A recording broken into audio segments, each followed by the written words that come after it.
भक्तजनों, आज आप सुनेंगे माँ तुलसी का नई गाथा और उसका बाद आप सुनेंगे माँ तुलसी का एक साथ 5 भजन। किसी गांव में एक परिवार था। उस परिवार में 5 जेठानी देवरानी थी, एक साथ रहती थी। पांचों जेठानी देवरानी में बहुत मिल थे। ये पांचों देवरानी जेठानी एक साथ माँ तुलसी का पूजा किया करती। विष्णु भगवान का मंदिर पूजा करने जाती तो एक साथ जाती। कोई भी देवी देवताओं को मंदिर में जाती तो ये लोग एक साथ जाती। लेकिन दुर्भाग्यवश की बात है कि पांचों जेठानी देवरानी में किसी को संतान नहीं था। फिर भी वो लोग माँ तुलसी का खुशी खुशी से पूजा किया करते, विष्णु भगवान का खुशी खुशी से पूजा करते थे। लेकिन एक ही दुख की बात था कि वो लोग कभी एकादशी का व्रत नहीं करती। फिर भी कभी कभी बड़ी जेठानी को मन उदास हो जाता था। चारों जेठानी देवरानी कहती कि दीदी, आप मन दुखित क्यों करती हो? हम लोग का माँ तुलसी विष्णु भगवान परीक्षा लेते हैं, लेने दीजिए, देखते हैं कितना दिन तक हम लोग के परीक्षा लेते हैं। हम लोग कभी कोई भगवान को पूजा नहीं छोड़ेंगे और नहीं माँ तुलसी का पूजा छोड़ेंगे। हम लोग खुशी खुशी से पूजा करेंगे। एक दिन माँ तुलसी ओ सभिन का श्रद्धा भक्ति देख कर बड़ी जेठानी का सपना में दर्शन देती है।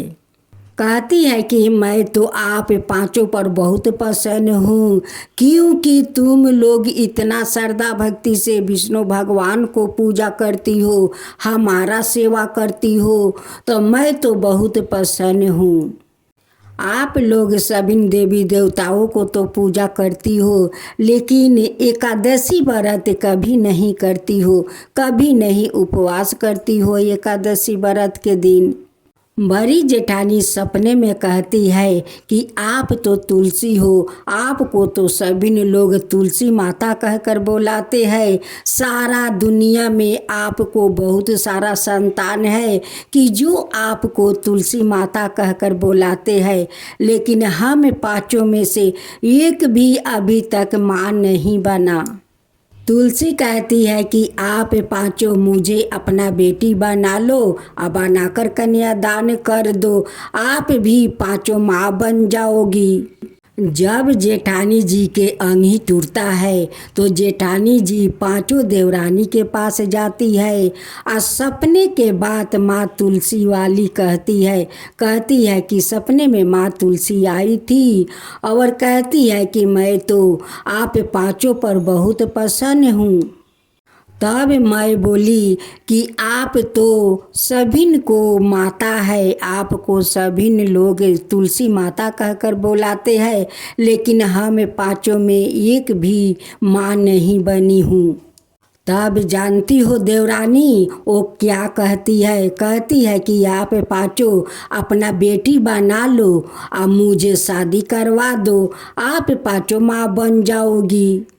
अब तो इसी सपने के बात लेकर पांचों जेठानी देवरानी बहुत चिंता में पड़ गई कि माँ तुलसी के लिए हम लोग भला कहाँ से वर ढूंढ कर लाऊंगी। अब तो माँ तुलसी देखती है कि मेरे विवाह और मेरे वर को लेकर ये पांचों बहुत चिंतित है। अब माँ तुलसी एक बूढ़ी का रूप धारण करते हुए वो पांचों के पास आती है और पूछती है कि बेटी, तुम लोग क्यों चिंता कर रही हो? किस बात लेकर तुम लोग चिंता कर रही हो? जेठानी सोचने लगी कि इस माता को हम लोग बताऊं या ना बताऊं, ये तो सपना की बात है। मौन रहना ही ठीक है, किसी को बताना अच्छा नहीं होगा। लेकिन पांचों को कहाँ पता था कि माँ तुलसी बूढ़ी का भेष में आएगी और हम लोग का तकलीफ को कारण पूछेगी। माँ तुलसी बड़ी जेठानी के सपने में फिर से दर्शन देती है। कहती है कि आप पांचों मुझे लेकर बहुत चिंतित हो। आप लोग तो सभी देवी देवताओं को मंदिर में पूजा करने जाती हो। किसी भी मंदिर में कोई पुरुष अगर दिख जाए उसे अपना घर बुलाकर ले आना और उन्हें दूल्हे के सेहला पहना देना और उन्हीं के साथ विधि पूर्वक मुझे शादी करवा देना। पांचों जेठानी देवरानियाँ मिलकर तुलसी के पौधे को एक गमला में लगाती है, उन्हें सोरहो श्रृंगार करती है। श्रृंगार करके अपना साथ अपना कुल देवी को मंदिर में ले जाती है। और वो लोग का कुल देवी का मंदिर था विष्णु भगवान और माँ लक्ष्मी का मंदिर अपना कुल देवी का मंदिर था। कोई अनुष्ठान करती तो वो लोग पहले अपना कुल देवी का मंदिर में जाकर आशीर्वाद लेती। उसी मंदिर में शालिग्राम भगवान एक लड़के के रूप में बैठे हुए थे। जैसे वो लोग तुलसी का गमले ले जाकर वहाँ पर रखती है, वैसे जो चदरी वो लोग तुलसी माता को ओढ़ाई थी उसी चादर ने उस लड़के के सर से लिपट जाता है।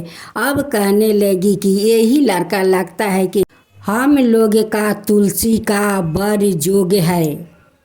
तुलसी का पांचों माताएं विष्णु भगवान और माँ लक्ष्मी से आशीर्वाद ले रही थी। इधर साक्षात तुलसी माँ प्रकट हो जाती है। वो भी अपना सर झुकाते हुए हाथ जोड़कर विष्णु भगवान और माँ लक्ष्मी से आशीर्वाद लेती है। पांचों माताएं देखकर बहुत आश्चर्य में पड़ जाती है। पांचों माताएं कहने लगी कि साक्षात इस पौधे से हमारी बेटी प्रकट होकर पांचों माताओं को दर्शन दी है।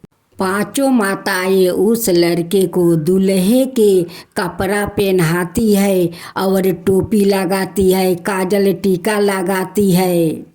दोनों को मंडप में बैठाकर विधि विधान के साथ वो दोनों को विवाह करवाती है। उस दिन तो एकादशी था, एकादशी का व्रत था और पांचों उस दिन उपवास थी। पांचों माताएं अपना तुलसी बेटी का हाथ उस शालिग्राम भगवान को हाथ में देती है। पांचों माताएं अपना तुलसी बेटी को धूमधाम में विधि विधान के साथ उनकी विवाह करवाती है। शादी के बाद विदाई के समय दोनों पांचों माताओं को आशीर्वाद लेते हैं। तुलसी कहती है कि जो लोग एकादशी के दिन तुलसी का शादी शालिग्राम जी के साथ करवाती है वो माँ बन जाती है। उनकी घर में सुख समृद्धि भर जाता है, उनकी सारे मनोकामना पूरा हो जाता है। विदाई के बाद पांचों माताओं गर्भवती बन जाती है। कुछ दिन के बाद पांचों माताओं एक एक पुत्रा को जन्म देती है। पांचों जेठानी देवरानी कहती है कि हे तुलसी, आपको हम लोग बेटी बनाकर बहुत बड़ा पुण्य कमाया है, बहुत बड़ा पुण्य कमाया है। आज हम लोग माँ बन गई हूँ।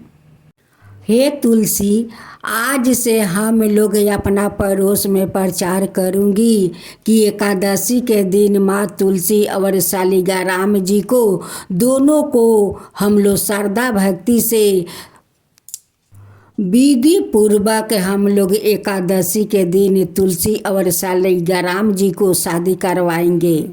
हे माँ तुलसी, जैसे आप पुत्री बनकर हम लोग के पास आई, हम लोग आपको विवाह करवाई और हम लोग का सौभाग्य मिला माँ बनने को।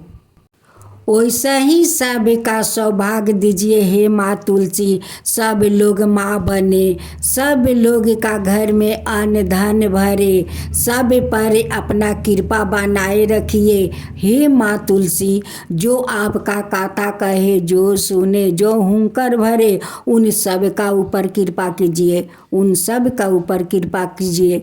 माँ तुलसी की जय हो, माँ तुलसी की जय हो। जय जय तुलसी माता, जय जय तुलसी माता, सब जग की सुखदाता वरदाता। जय जय तुलसी माता, जय जय तुलसी माता, सब योग के ऊपर, सब रोग के ऊपर, रुज से रक्षा करके भाव तराता। जय तुलसी माता, रुज से रक्षा करके भाव तराता। जय तुलसी माता। बाहु पुत्री है सयामा, सुरबली है गारामा, विष्णु प्रिया जो तुम के सेवे, सोनर तर जाता। जय जय जय तुलसी माता, जय जय जय तुलसी माता। हरि कैसी सभी राजते, त्रिभुवन से हो बनती थी, पतिति जनों की तारानी, तुम्हें हो भी खाता। जय जय तुलसी माता, जय जय तुलसी माता। लेकर जन्म बिजन में आई, दिव्या भवन में, मानव लोगी तुम ही से सुख सनपति पाता। मानव लोग तुम ही से सुख सनपति पाता। जय जय तुलसी माता, जय जय तुलसी माता। भक्त जनों, आज आप सुने बिंदा और जलंधर की भजन। बिंदा के करानावे जलंधर युद्ध में भैलन बीजाय। बिंदा के करानावे जलंधर युद्ध में भैलन बीजाय। जलंधर के हंकारावा देवा लोगा भैलन पारसान। जालंधर के हंकारावा देवा लोगा भैलन परेशान। भागल जालन देवा लोगा महादेवा जी के पास। भागल जालन देवा लोगा महादेवा जी के पास। हमनी के कारी भगवान जालंधर से उधार। हमनी के कारी भगवान जालंधर से उधार। चाली भैनी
भसम भैली बिंदा होना उन्हीं के रखवा पारा उन्हीं के रखवा पारा उगेला पौधा उन्हीं के रखवा पारा उगेला पौधा विष्णु भगवान दे देनी तुलसी के नाम विष्णु भगवान दे देनी तुलसी के नाम लक्ष्मी से प्रिया रहमु तुलसी हो हमार लक्ष्मी से प्रिया रहबू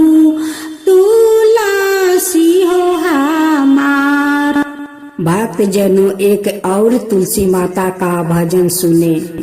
हे तुलसी मैया तोहरी दोहैया हे तुलसी मैया तोहरी दोहैया सिंचिले पौधा तोहार हे तुलसी मैया सिंचिले पौधा तोहार हे तुलसी मैया सिंचिले पौधा तोहार सुबह सुबह उठिले पौधा को सिंचिले सुबह सुबह उठिले पौधा को सिंचिले सिंचिले तुलसी तोहार हे तुलसी मैया सिंचिले तुलसी तोहार सुबह सुबह उठिले हथवा जोड़िले करिले दर्शन तोहार हे तुलसी मैया करिले दर्शन तोहार हे तुलसी मैया करिले दर्शन तोहार तनिए का तुलसी मैया कृपा जो करती तनिए का तुलसी मैया कृपा जो करती भर देती गोदिया हमार हे तुलसी मैया भर देती गोदिया हमार हे तुलसी मैया भर देती गोदिया हमार सुबह सुबह उठिले पूजा करिले करिले आरती तोहार हे तुलसी मैया करिले आरती तोहार हे तुलसी मैया करिले आरती तोहार तनिए का तुलसी मैया कृपा जो करती तनिए का तुलसी मैया कृपा जो करती बर देती घरावा हमार हे तुलसी मैया भर देती घरावा हमार हे तुलसी मैया धन दावला तावा से घरवा जो भरती धन दावला तावा से घरवा जो भरती भर देती गोदिया हमार सुबह सुबह उठिले पूजा करिले सुबह सुबह उठिले पूजा करिले मिनती करिले तुहार हे तुलसी मैया मिनती करिले तुहार हे तुलसी मैया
भक्त जनों अब आप सुने तुलसी माता की भजन। गंगा किनारे मोरा गाँव हो, घर पहुँचा दा तुलसी मैया। गंगा किनारे मोरा गाँव हो, घर पहुँचा दा तुलसी मैया। घर पहुँचा दा मोहे माई से मिला दा। घर पहुँचा दा मोहे माई से मिला दा। अंगना में तुलसी के छाँव हो, घर पहुँचा दा तुलसी मैया। अंगना में तुलसी के छाँव हो, घर पहुँचा दा तुलसी मैया। मोरा गाँव बंसी मामा गढ़ले मुरतिया। मोरा गाँव बंसी मामा गढ़ले मुरतिया। गंगू चाचा उखियाया गोरिया मरुदिया। आम के बगैचावा में लागी सकोलिया। आम के बगैचावा में लागी सकोलिया। ओही रे पंजरिया में विष्णु के मंदिरिया। ओही रे पंजरावा में विष्णु के मंदिरावा। जानी ले काये कथा हो, घर पहुँचा दा तुलसी मैया। जानी लाये काये कथा हो, घर पहुँचा दा तुलसी मैया। करे बटोहिया से पतवज पूछनी। कभी हाथ जोड़नी ता कभी पाव परनी। कभी हाथ जोड़नी ता कभी पाव परनी। तवनो परे को बार दयावान पवनी। तवनो परे को बार दयावान पवनी। आंसुआ के अपने हाथवा से पोछनी। आंसुआ के अपने हाथवा से पोछनी। डोले भावारावा में नाव हो, घर पहुँचा दा तुलसी मैया। डोले भावारावा में नाव हो, घर पहुँचा दा तुलसी मैया। गंगा किनारे मोरा गाँव हो, घर पहुँचा दा तुलसी मैया। हम तना दान बानी लरिका ठहरनी।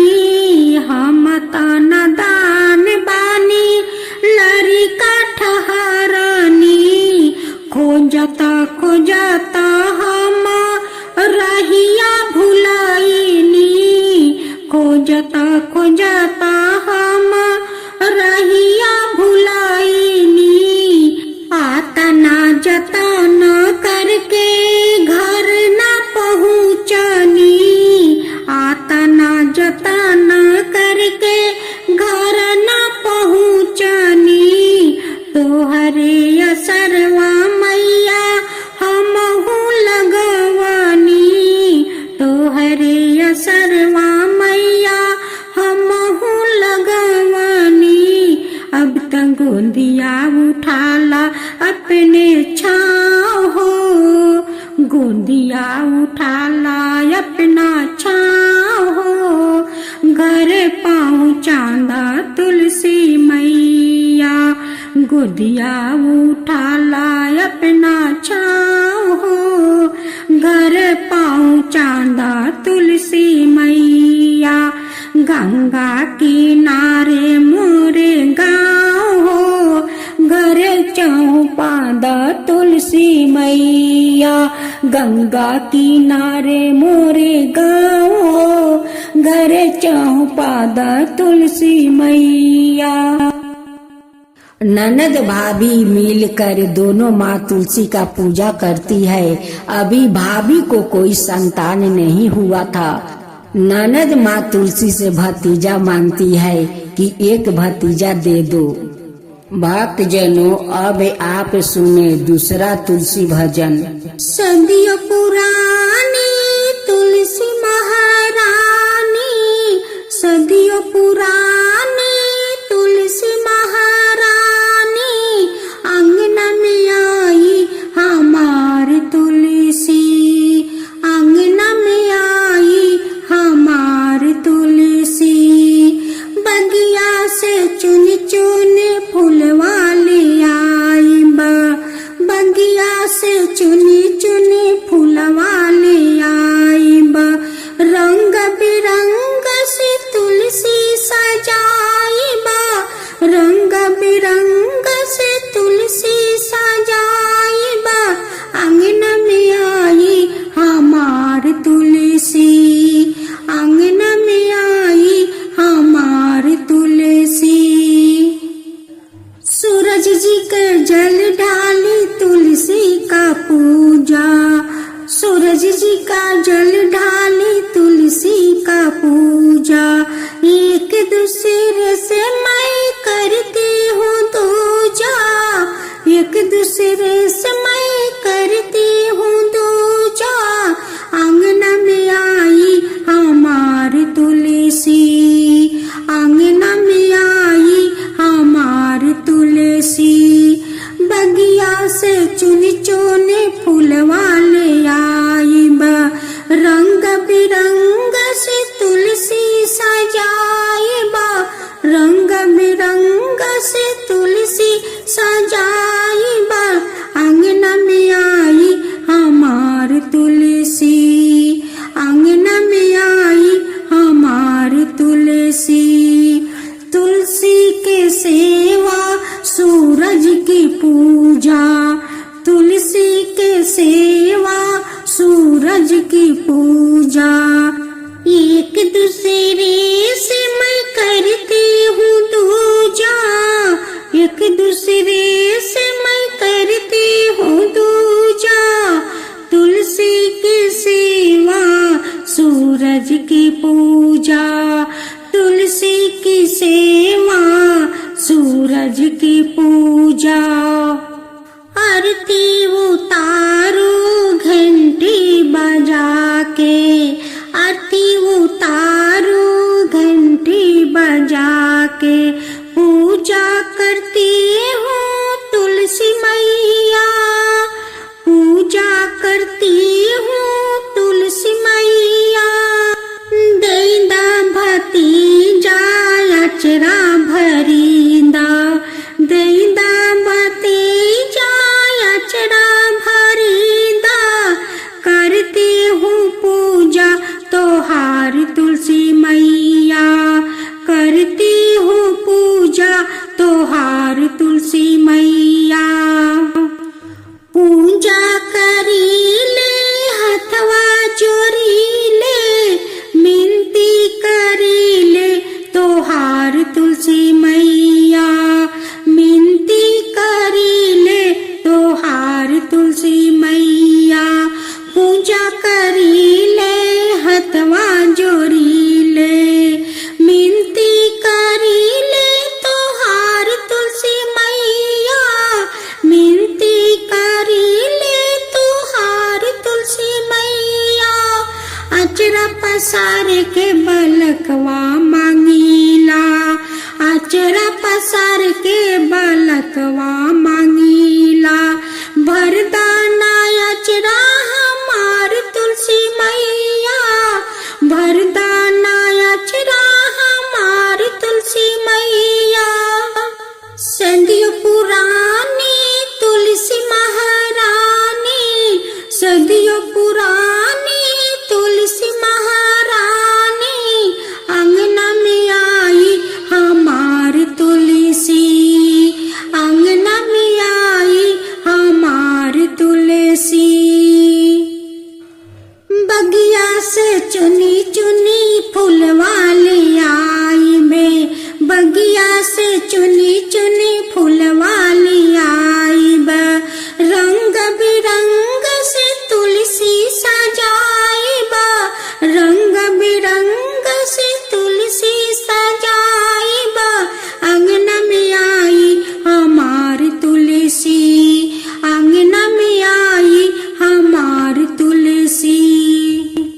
भक्त जनों, आज आप सुने पहला माँ तुलसी का भजन, उसका बाद माँ तुलसी का कथा सुने।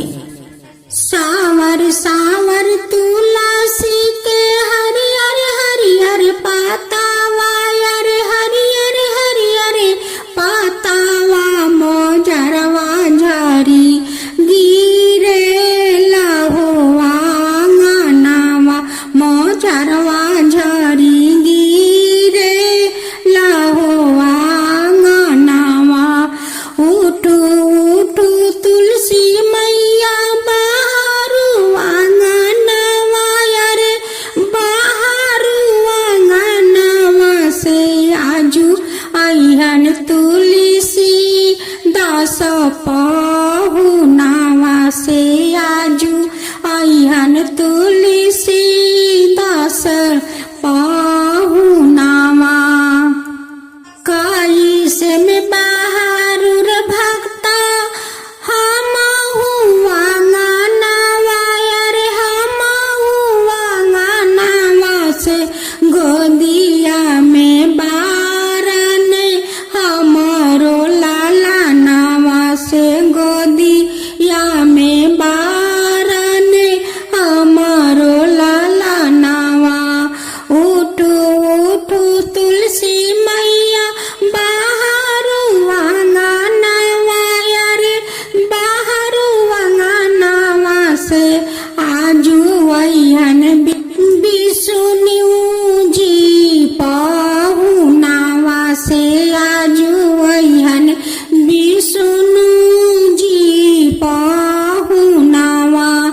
कैसे बाहरी रे भक्ता हम हुआ गानावा, अरे हम हुआ गानावा से गोदिया में बारन हमारो लाला नावा, से गोदिया में बारन हमारो लाला नावा।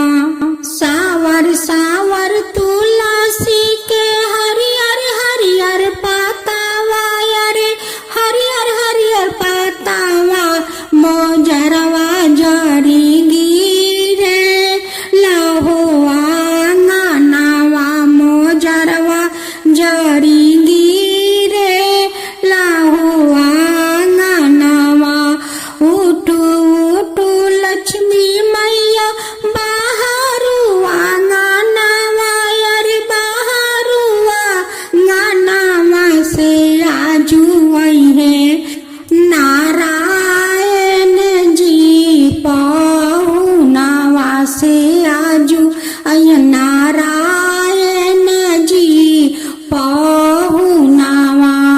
कैसे बाहरुर भक्ता हम हुआ गानावा, अरे हम हुआ गानावा से गोदिया में बारन हमरो लाला नावा, से गोदिया में बारन हमरो लाला नावा।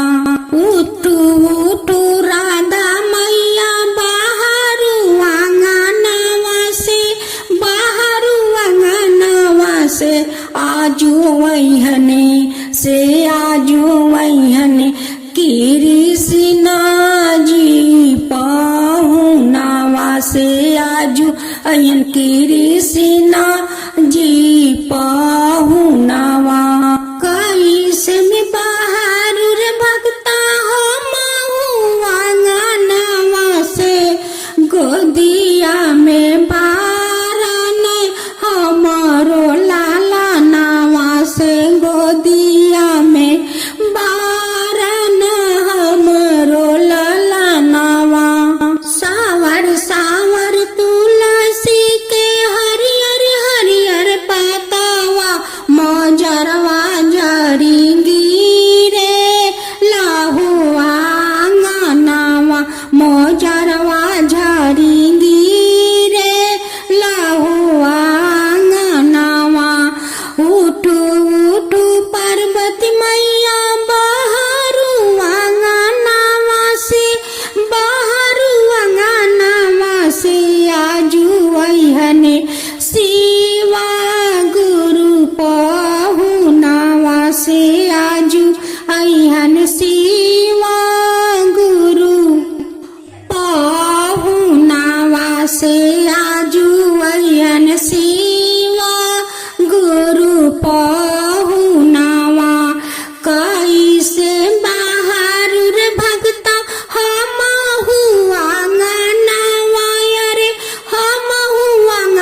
गोदिया में बाराने हमरो लाला नावा से गोदिया में बाराने हमरो लाला नावा सांवर सांवर तुलसी के हरियर हरियर पातावा मोजरवा झरी गिरे लाहुआ नावा मोजरवा झरी गिरे